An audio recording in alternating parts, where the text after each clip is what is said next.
And announce చేయడం అనేది ఒక వాళ్ళ రెస్పాన్సిబిలిటీ కదా సార్. వాళ్ళు ఎప్పుడు అనౌన్స్ కూడా చేసింది ఏం లేదు మాకు. ఓకే, ఎవరో బయట నుండి వచ్చి అనౌన్స్ చేస్తున్నారు మాకు. అండ్ అది కూడా మాకు మాక్సిమం స్టూడెంట్స్ నాకు తెలిసిన తర్వాత ఏబీవీపీ వాళ్ళ గురించి తెలుస్తుంది కదా సార్. వాళ్ళు ఇప్పటిదాకా మా కాలేజ్ లోపలికి వచ్చింది కూడా లేదు సార్. ఓన్లీ ఎన్డీబీఎస్ పవన్ అన్న వాళ్ళు వచ్చి అప్పుడు మా కాలేజ్ హాలిడేస్ అని చెప్పి ఒక నోటిఫికేషన్ చూపించారు సార్. అంటే ఇప్పుడు వీళ్ళందరూ ఎందుకు రెస్పాండ్ అవ్వట్లేదు మాకు అర్థం కావట్లేదు సార్. మేము ఆల్రెడీ కాల్ చేస్తున్నాము, చెప్తున్నాము ఇట్లా కాలేజ్ ఉందని, అయినా ఎవరు రెస్పాండ్ అవుతలేదు. ఓన్లీ ఎన్టీఎస్ వాళ్ళు ఎందుకు రెస్పాండ్ అవుతున్నారు, మిగతా ఎందుకు రెస్పాండ్ అవ్వట్లేదు మాకు అర్థం కావట్లేదు సార్. ఎవరు రెస్పాండ్ కావాలంటున్నారు మీరు? ఏబీవీపీ వాళ్ళు మాకు చిన్నప్పటి నుండి మాకు తెలిసిందే కదా సార్. ఏబీవీపీ స్టూడెంట్స్ కోసం చేస్తారు అన్ని అని చెప్పి మా అందరికీ తెలిసిన విషయమే. ఇక్కడ ఏబీవీపీ స్టేట్ సెక్రటరీ ఉన్నారు రాంబాబు గారు, మాట్లాడండి. రాంబాబు గారు బ్రదర్ చెప్పండి అన్న. ఇది మా నెక్సా క్యాంపస్ బంద్ చేయడానికి ఎందుకు రాలేదో మాకు అర్థం కాలేదన్న.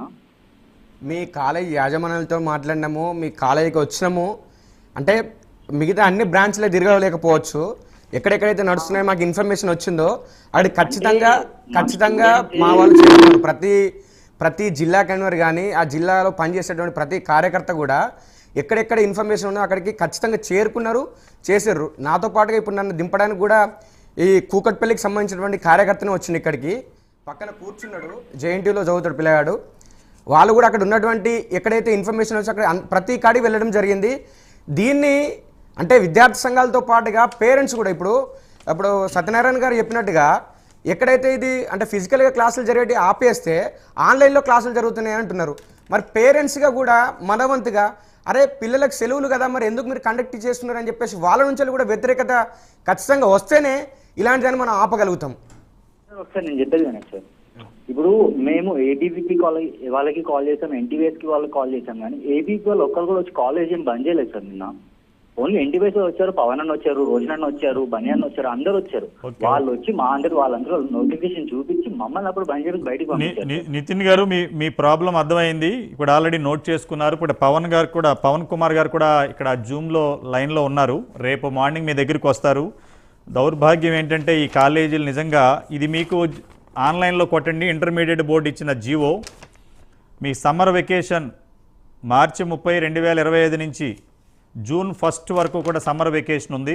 పేరెంట్స్ స్టూడెంట్స్ గమనించాలి. ప్రైమ్ 9 వేదికగా సాక్షాత్తు తెలంగాణ ఇంటర్మీడియట్ బోర్డు ఇచ్చిన మనం కూడా చెప్పాం, మళ్ళీ చెప్తున్నాం. అంటే మీకు పిల్లలకు కూడా ఒక ఎలమ్నాక్ ఎప్పుడు, ఎగ్జామ్స్ ఎప్పుడు, సెలవులు అనేది కూడా తెలియజేయకుండా ఈ దందా కొనసాగిస్తున్నారు ఈ కార్పొరేట్ కాలేజీలు, శ్రీ చైతన్య ముఖ్యంగా. మార్చి 30, 2025 నుంచి 1 జూన్ 2025 వరకు సమ్మర్ వెకేషన్.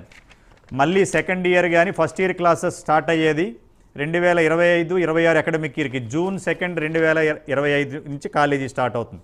అప్పటి వరకు ఆన్లైన్ అడ్మిషన్ ఆన్లైన్ క్లాసెస్ కానీ ఆఫ్లైన్ క్లాసెస్ కానీ ఎక్కడా కండక్ట్ చేయమని ఈ జీవోలో లేదు. అంటే మొత్తం సమ్మర్ వెకేషనే ఉంది.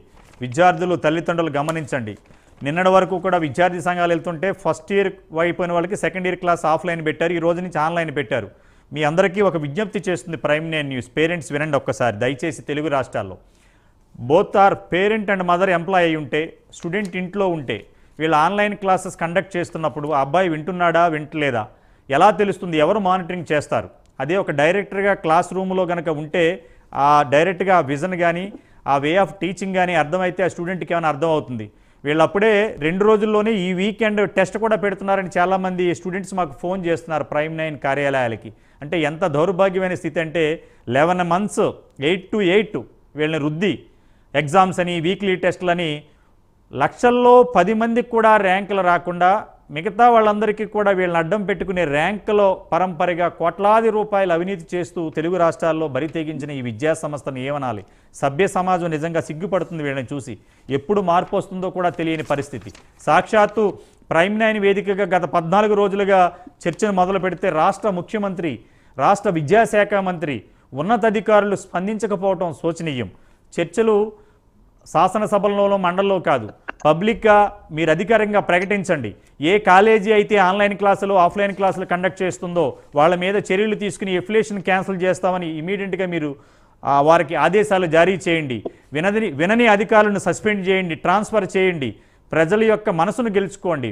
పేరెంట్స్ అమాయకతత్వంతో ఆడుకుంటున్న ఈ కార్పొరేట్ కాలేజీలు, ముఖ్యంగా శ్రీ చైతన్య, నిన్నేమో ఆఫ్లైన్, ఈరోజు ఆన్లైన్, సాటర్డే ఎగ్జామ్ పెడుతున్నారు. దయచేసి స్టూడెంట్స్ మీరు సమ్మర్ వెకేషన్ ఉంది, మీరు కంపల్సరీ నిరాకరించండి, పేరెంట్స్ని ఎడ్యుకేట్ చేయండి. కొంతమంది పేరెంట్స్ అన్ఎడ్యుకేటెడ్ అవడం వల్ల అయ్యి బాబోయ్ మా అబ్బాయి స్కూల్కి వెళ్ళకపోతే ఫెయిల్